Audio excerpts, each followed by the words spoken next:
Well, Mr. Vice President, welcome. It is my honor to receive you and to talk with you today about many important matters that face Nigeria and the United States in our partnership and what we are committed to doing together.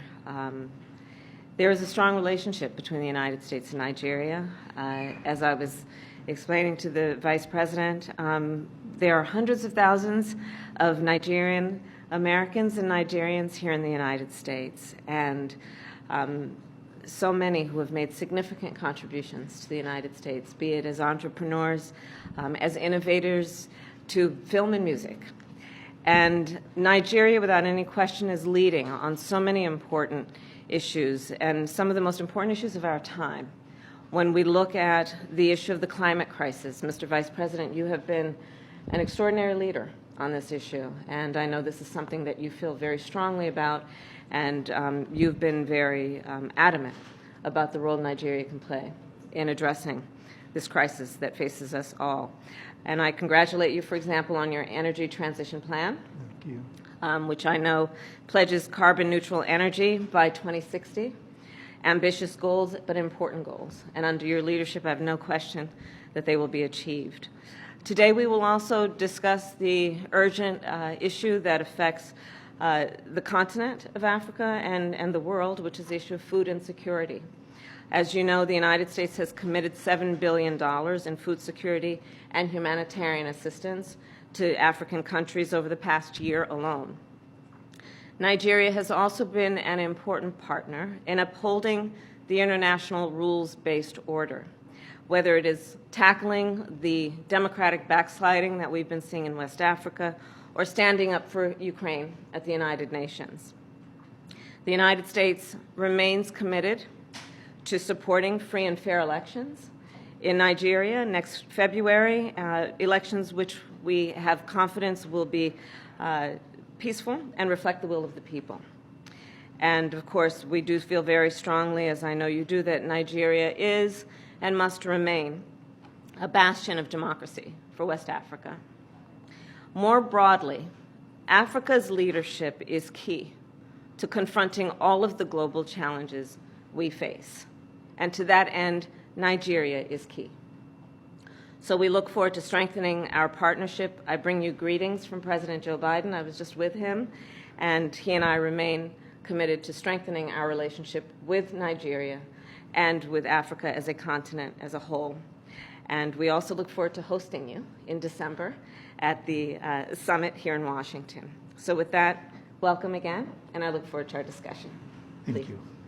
Thank you very much. I'm grateful, Vice President Kamala Harris, for receiving me here at the White House. And my visit is an opportunity to reaffirm the close ties that exist between our countries. The United States has been a long-standing partner and friend of Nigeria, and even as long ago as independence, the United States has been a very firm supporter of all of our aspirations, especially our economic and social development ambitions. The United States has always been with us. We also must appreciate the firm support that we've received from the U.S., especially in our fight against terrorism within our borders and in the Sahel. And, of course, the very timely donation of vaccines, 4 million vaccines, as we battled the COVID-19 pandemic. And that, of course, is extremely useful.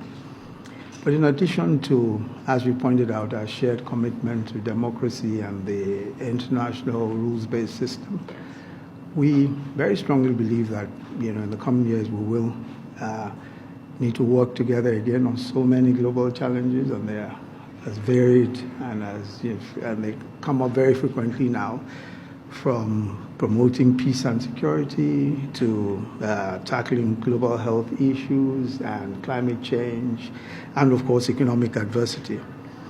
I must also congratulate you, of course, on the Inflation Reduction Act. And I think in particular it's historic, especially for those of us who are paying attention to all the issues on climate change. The climate change component is really ambitious, and we think that it shows U.S. leadership in the area of climate change, and we're all excited to queue up behind the U.S. and see that we get many of these objectives on the way. On our part, and you pointed this out already, the Nigerian government launched energy transition plan just last week. And this plan is important for us because for us we see energy, especially the climate crisis, as two existential issues. One, of course, the crisis. The second is the energy poverty and the energy crisis for us in our part of the world. So while we look forward to the 2060 carbon neutrality goal, we're also hoping that within that period, even within a shorter period, we're actually looking at 2030, we'll deal with issues of energy poverty.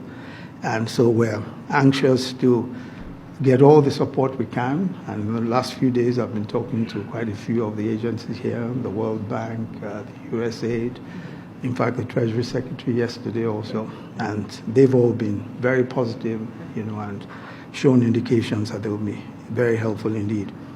So I think that we look forward to, in the coming years and months, to even greater collaboration and stronger ties between our countries to create a fairer, more prosperous, and perhaps a greener also, freer nation and nations and the world. Thank you very much again for hosting me, and this is a great honor indeed. Thank you. Thank you, Mr. Vice President. Thank you, and welcome again.